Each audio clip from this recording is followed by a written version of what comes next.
ಭಾರತದ ಪ್ರಾಚೀನ ಇತಿಹಾಸದಲ್ಲಿ ಶಾತವಾಹನರು ಅತ್ಯಂತ ಪ್ರಮುಖ ರಾಜವಂಶಗಳಲ್ಲಿ ಒಂದಾಗಿದ್ದಾರೆ.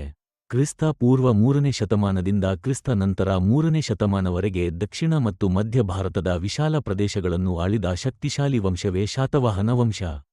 ಇವರು ಮೌರ್ಯ ಸಾಮ್ರಾಜ್ಯದ ಪತನದ ನಂತರ ಉದಯಿಸಿ ದಕ್ಷಿಣ ಭಾರತದ ರಾಜಕೀಯ, ಆರ್ಥಿಕ ಮತ್ತು ಸಾಂಸ್ಕೃತಿಕ ಜೀವನದಲ್ಲಿ ಮಹತ್ವದ ಪಾತ್ರ ವಹಿಸಿದ್ದಾರೆ.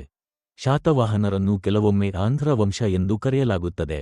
ಪುರಾಣಗಳು ಮತ್ತು ಶಾಸನಗಳ ಪ್ರಕಾರ ಶಾತವಾಹನರ ಮೂಲ ನೆಲೆ ಡೆಕ್ಕನ್ ಪ್ರದೇಶವಾಗಿದ್ದು, ಇಂದಿನ ಆಂಧ್ರ ಪ್ರದೇಶ, ತೆಲಂಗಾಣ, ಮಹಾರಾಷ್ಟ್ರ ಮತ್ತು ಕರ್ನಾಟಕದ ಕೆಲ ಭಾಗಗಳನ್ನು ಒಳಗೊಂಡಿತ್ತು.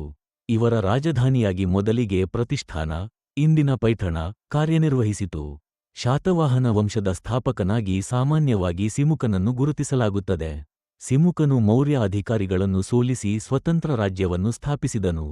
ಅವನ ನಂತರ ಅವನ ಸಹೋದರ ಕೃಷ್ಣ ಮತ್ತು ನಂತರ ಸಾತಕರ್ಣಿ ಎಂಬ ರಾಜರು ಆಡಳಿತ ನಡೆಸಿದರು. ಶಾತವಾಹನ ರಾಜರಲ್ಲಿ ಸಾತಕರ್ಣಿ ಎಂಬ ಹೆಸರು ಸಾಮಾನ್ಯವಾಗಿದ್ದು, ಅನೇಕ ರಾಜರು ಈ ಹೆಸರನ್ನು ಧರಿಸಿದ್ದರು.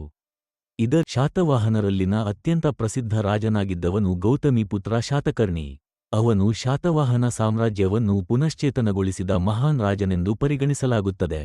ಅವನು ಶಕರ, ಯವನ ಮತ್ತು ಪಹ್ಲವರನ್ನು ಸೋಲಿಸಿ ತನ್ನ ಸಾಮ್ರಾಜ್ಯವನ್ನು ಬಲಪಡಿಸಿದನು.